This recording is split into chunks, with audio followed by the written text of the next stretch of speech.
pronto aqui, é só vir pegar. A solução é alugar o Brasil. O processo de privatização do Banespa, ele começou como uma grande surpresa. Foi de um domingo para uma segunda.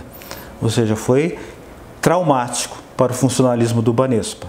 Certo? O Banespa era idêntico ao que é a Caixa Econômica Federal. Hoje até nossas telas de computadores são iguais. Tanto é que eu vim para cá e me senti super à vontade quando vim para cá. Foi aquela surpresa, a ideia de que o banco estava quebrado, nós trabalhávamos naturalmente, com toda a naturalidade, cumprindo nossas metas, tudo parecia estar dando certo.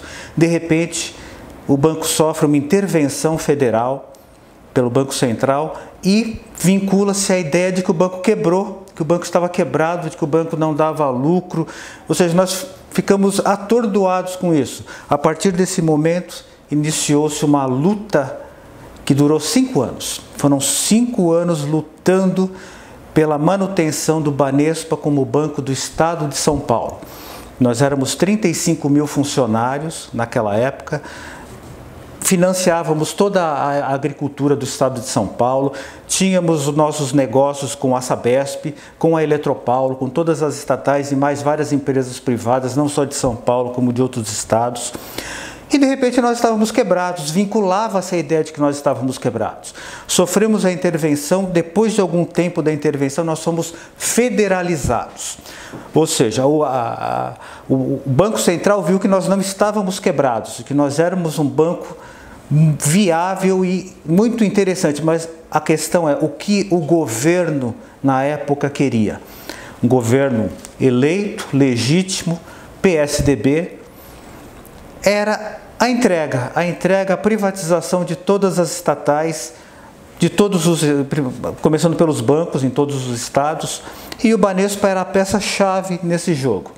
O que os funcionários, através da AFUBESP, né, que era a nossa associação de funcionários, os sindicatos, foram uma série de lutas e batalhas judiciais tentando reverter a cada decisão judicial que se tinha favorável à privatização do banco. O banco estava indo a leilão, nós entrávamos com uma liminar e a liminar demorava para ser derrotada. O Supremo Tribunal Federal sempre derrubou nossas liminares. Mas foi um processo que demorou 5 anos, até que finalmente a última liminar foi cortada e o banco foi privatizado. Um leilão que ocorreu no Rio de Janeiro, ou seja, não foi nem no estado de São Paulo, onde estavam os 35 mil funcionários do Banespa. Durante esse período, muitos colegas achavam, não, mas tudo bem, a gente vai sobreviver porque nós somos bons, nós batemos todas as metas impostas pelo Banco Central, pelo Conselho que federalizou o banco, colocaram lá novos diretores que vieram do Banco Central, todas as metas foram batidas. Eu mesmo ganhei uma medalha e uma placa e uma passagem para Porto Seguro por ter vendido 450 cartões de créditos em 6 meses.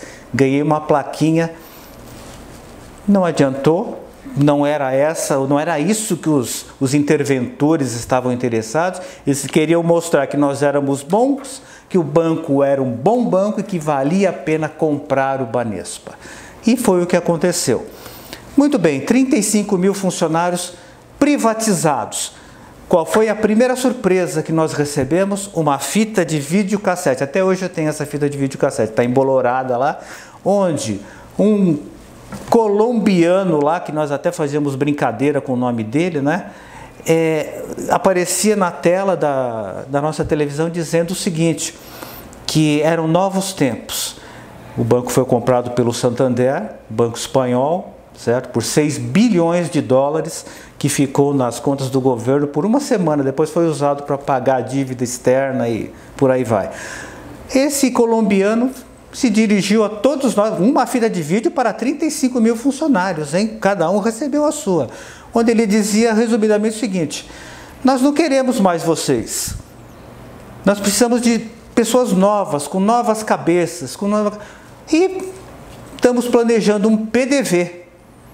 Tá? Um plano de demissão voluntária para vocês que atenderá às suas necessidades, haverá cursos que vão ajudar você ou a ser reencaminhado na mesma profissão ou abrir seu próprio negócio, e realmente aconteceu isso aí.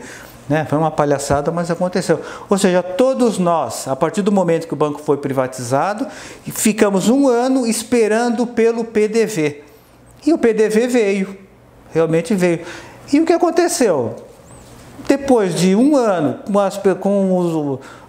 dizendo que nós não servíamos, nós aderimos ao PDV. Foram 30 mil funcionários que aderiram ao plano de demissão voluntária. Dá para um banco que tem 35 mil funcionários, de repente, perder 30 mil? Não dá. Ou seja, o banco foi tão canalha, o Banco Santander, que mesmo você aderindo ao PDV, ele não nos liberou. Ele nos manteve por um ano ainda, liberando aos poucos. Eu, por exemplo, eu era caixa numa agência que tinha uma bateria de caixas com 20 caixas. Quando chegou a minha vez de sair, éramos apenas 6 caixas. Meus colegas, um mês antes tinham saído 2, outro mês tinham saído 2, e a população, filas imensas, que saíam da agência e dobravam a esquina. 6 caixas de quando eu saí, aos prantos, né? Porque eu fui vendo tudo aquilo e realmente era inaceitável, mas fazer o quê, né? Simplesmente eu saí e ficou com 5 caixas. E conforme o tempo foi passando, eu vi que aqueles meus colegas dos 5 virou 4, virou 3, até que o estagiário foi levado para o caixa. E se eu não me engano, esse estagiário até hoje está na minha agência, na agência Santander da Universidade de São Paulo.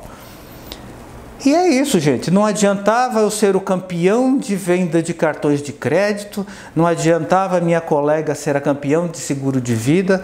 A questão é, a empresa quer você ou você é apenas um número numa planilha de custos? E é isso. Saíram 30 mil? Estou pressupondo então que ficaram 5 mil. Desses 5 mil que ficaram, foram obrigados a assinar um termo onde, digamos, 1/3 do salário virou o que hoje na Caixa a gente chama de CTVA. Ficou congelado aquela parte e a outra parte virou o salário de mercado, que era pago pelo Bradesco, pelo Itaú e pelo Santander. Essa parte, até hoje, meus colegas, alguns colegas que resistiram, está lá, é R$270 que está congelado, não sofreu reajuste. Ou seja, quando você tem o acordo coletivo, essa parte está separada do que seria o salário que sofre o reajuste. Então, gente, a ilusão de que eu me garanto numa privatização, de que eu sou bom, de que eu vou resistir, isso é pura ilusão. A questão não é o que você é, o que você faz, é o que você representa numa tela de computador, numa planilha de custos de uma empresa privada. Isso é a grande realidade.